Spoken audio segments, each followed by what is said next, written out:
ہمارے لیے آج کی تلاوت تکوین کی کتاب اس کا 41 باب 55 سے 57، 42 باب 5 سے 7 اور 17 سے 24 آیت۔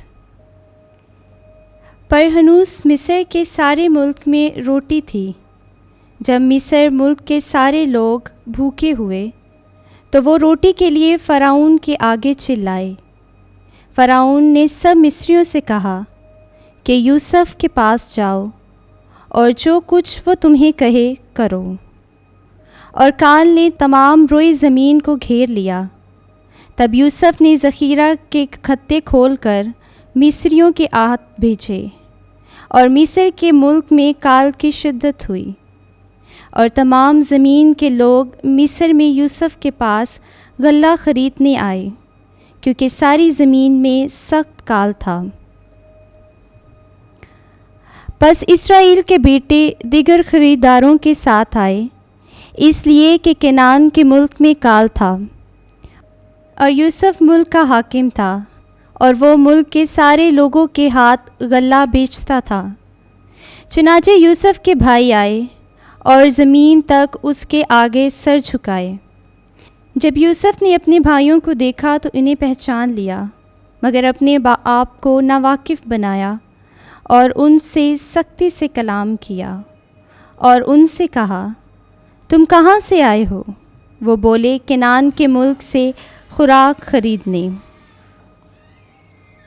چنانچہ اس نے انہیں 3 دن تک قید رکھا، اور تیسرے دن یوسف نے انہیں کہا کہ میں خدا سے ڈرتا ہوں، تم یوں کرو تاکہ زندہ رہو۔ اگر تم دیانت دار ہو تو ایک کو اپنے میں سے قید خانے میں بند رہنے دو، اور تم جاؤ اور اپنے گھروں کے کال کے لیے غلے لے جاؤ، اور اپنے چھوٹے بھائی کو میرے پاس لے آؤ، تاکہ تمہاری بات ثابت ہو جائے اور تم نہ مرو۔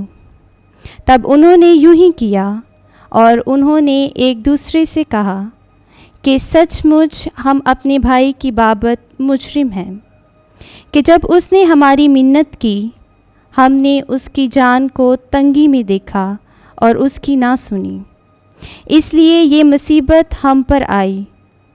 تب روبین نے جواب میں انہیں کہا، کیا میں تمہیں نہ کہتا تھا کہ اس لڑکے پر ظلم نہ کرو، اور تم شنوا نہ ہوئے؟ اس لیے ہم سے اس کے خون کی باس پرس ہوئی، اور وہ نہ جانتے تھے کہ یوسف ان کی باتیں سمجھتا ہے، کیونکہ اس کے اور ان کے درمیان ترجمان تھا۔ تب وہ ان سے کنارہ کیا اور رویا، اور پھر ان کے پاس آیا اور ان سے باتیں کی، اور ان سے شمعون کو لے کر ان کے روبرو باندھا۔ پاک کلام کے پڑھے اور سنے جانے پر خداوند کی برکت ہو۔ خدا کا شکر ہو۔